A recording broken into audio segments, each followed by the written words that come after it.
Hey guys, Viggoman here and welcome back to Viggo's Island. I hope you guys are doing great today. I know I am. I have a feeling that today's episode is gonna be a lot of fun, so buckle up and get ready for some survival Minecraft. In between the episodes, I found myself constantly starving, so I decided to move all of the chickens from my starter home over to the new base and set up a chicken cooker here. And I gotta be honest with you guys, I just hate working with chickens in these games, but they are so adorable, I can't be mad at them. But the chicken farm is now set up and it's working. We're getting a little bit of food here. Let's actually grab that because I'm running low already, which is awesome. And this place here inside the main building here, or the first building we did, where we're gonna have a couple of farms integrated, just kind of hide them away because we don't want to look at them. But I want to do one farm that is going to be standing here in the window so you can actually see the action happening from the outside.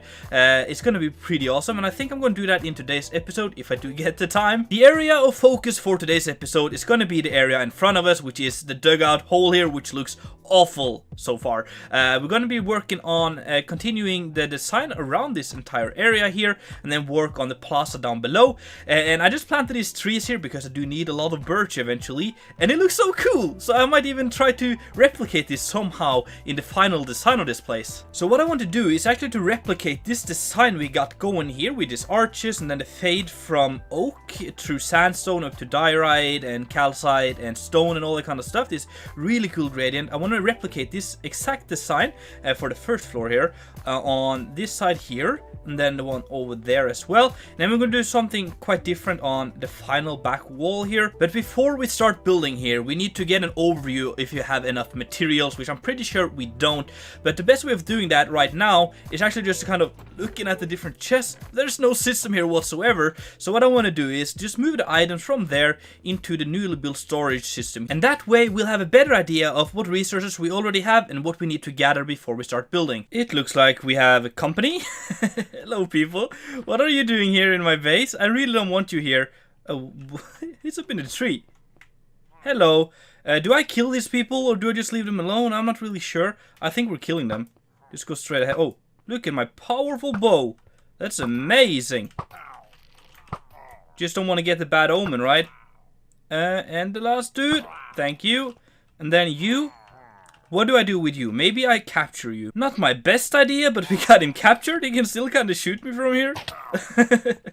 but it's down there and it's not going to bother us too much anymore. But anyway, I actually removed all the chests here, moved everything into the storage system, and it's somewhat of a structure in there now. I'm not going to show you guys because I'm not too proud of it, so I'll have to redo some of that later. But what I want to do now is to go out, do some resource gathering. I actually want to enchant, or make a new pickaxe actually, and then enchant it so we can get some quicker choppage of these trees here, and then just run around, gather all the resources we need.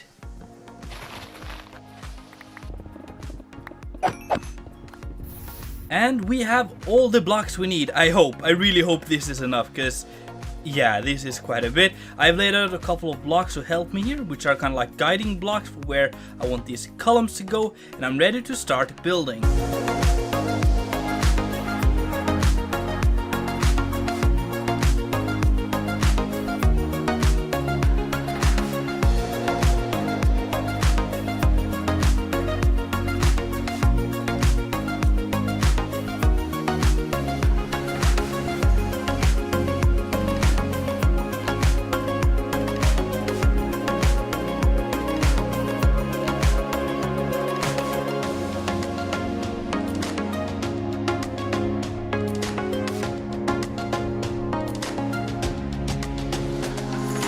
The first walls are in place, and I gotta say I love the way this feels once we kind of enclose this entire area. It just feels nice being like below the actual ground level, but still having this amazing ornate wall surrounding us. I'm gonna do some more building here eventually, including building the floor here, and I want to do some cascading effect having from the levels up here, and I'm gonna dig further down inside this octagon here, and then we're gonna go even further down inside this circle here, so we have this awesome cascading effect with different designs for different levels. It's gonna be amazing. But before we get on with that, I just want to take a little break from building and do some actual survival Minecraft. I want to play around with these guys next. I want to use the villagers here to set up a trading hall at our new base, and then we can get some awesome enchantments, awesome items, and get really rich on emeralds. I guess that means we have to go through the pain of moving villagers once again, but let's give it a shot, shall we? I'm gonna be completely honest with you guys. I have no idea what I'm doing, but I guess we'll learn this together. My idea is that I've built these stalls here. I want to have the villagers standing there, and then we'll decorate it eventually. Just don't you worry about that. And then my plan is, let's see if we can get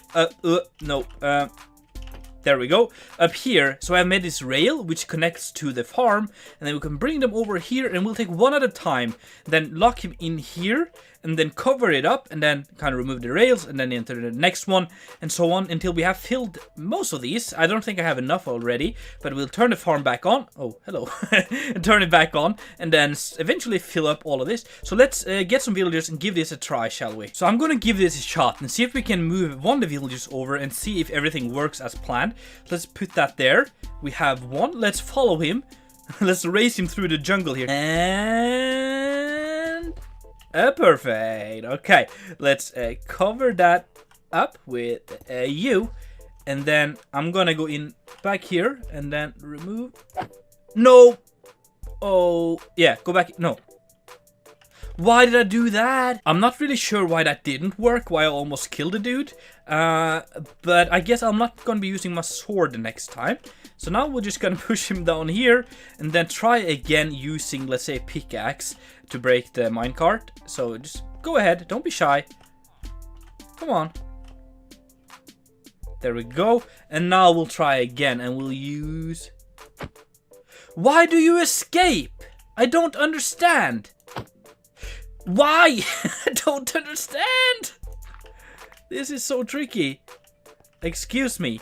Let's give this one more try, okay? You go in there.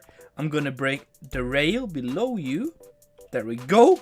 Now place a block and break the minecart. Dude, you're making me really frustrated right now. Okay, changing plans. I'm gonna let you stay in the minecart for now so you don't escape.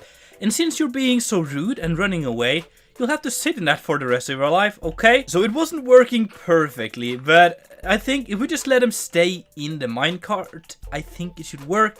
And then it kind of makes sense, because later on, I do want to, like, adjust this so that we can push a button or pull a lever or something, and then we'll trade them out. So having them in the minecart is going to make it easier for us later when we want to move them. So yeah, let's now see if we can get another one over here, and then we'll see if we can set up some trades for them. So I emptied out all of the villagers from the breeder over there, and I'm ready to see if we can do some trading with them.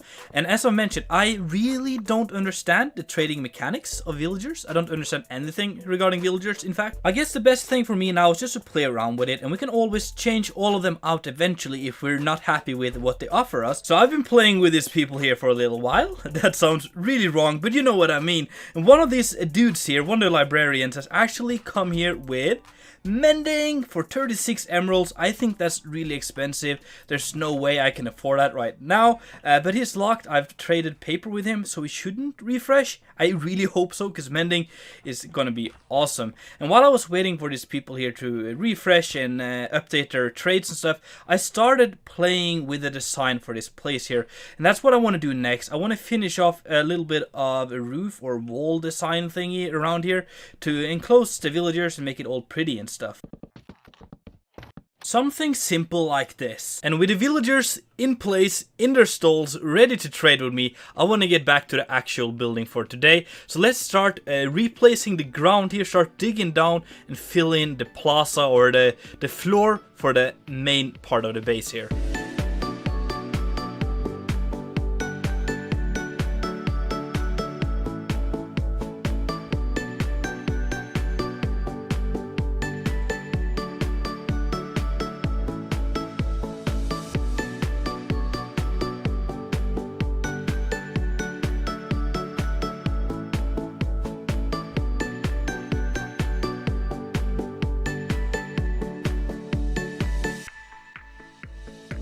Oh, it's all coming together. So the idea for the plaza is to continue what we have going for the rest of the build here, making it look that once upon a time this was a nice and wealthy place, but time and nature has taken its toll. So we have this little fountain in the center here and then a little garden surrounding it. This garden is completely overgrown, even the walls have crumbled a little bit, making it easier for me to get out whenever I jump in here, because I've done that way too many times. Surrounding the center here we have this kind of decorative spikes using the copper or the blue and some gold as well, kind of incorporating the colors from the roof here into the bottom here to the floor of the plaza, and I think it all ties it nicely together. One thing we gotta solve though is these torches here. For right now I have them spammed all over the place here and it's not looking too good, but we need them because we don't want baddies spawning in here and killing off all the villagers. So I think I gotta twist my hat holder for a little bit, figuring out a way of adding lights to this place so everything is above light level 0, so we don't get any zombies spawning in here, but still looks pretty fancy. I also want to add the beacon back to this place here, and I'm thinking the center of the fountain would be a nice place for that. And there we go, we finally have some haze 2 going, which is going to be super helpful when we're going to start digging out more stuff around the base. So in the last episode we built a small mob dropper here up in one of the towers, and I was expecting it to perform really badly, but just something, just give us like 1 gunpowder we could use once in a while. But this is how the state of it is right now, and I have emptied it out already once, so it's actually going way better than expected. Talking about farms, the next thing I want to do in today's episode is actually to set up a little farm. I want to set up a sugarcane farm because sugarcane can be turned into paper, and the people down there, they seem to like paper, at least some of them. So setting up a little sugarcane farm is going to be really helpful when we start. Oh, that's a dangerous hole. I'm going to fall into that a couple of times, I assume. Yeah, having sugarcane ready will be super helpful when trading with these people to get up some emeralds, and we can buy all the books we want. I have talked about this earlier, but what I want to do is to build a sugarcane farm inside the window here. So from the outside we can actually see the sugarcane growing, and then we can see the mechanical parts happening, but the redstone of it will be like hidden behind here, and then we're gonna put up a wall here as mentioned as well to cover up all of this ugliness. I'm gonna use some rails to pick up the items, and then the sugarcane will be grown on the dirt here, and we're gonna use the pistons to break it. And with a little bit of additional redstone I think the farm is done. I have built an unloader here for the hopper minecart, and I've also added an observer here to trigger these pistons whenever the sugarcane grows. So let's cross our fingers and hope that this actually works. Look at that, things are happening, stuff is moving. He didn't collect that one. That won't be a problem though, because I'm gonna put glass here eventually. But let's see if it actually collected anything. It did.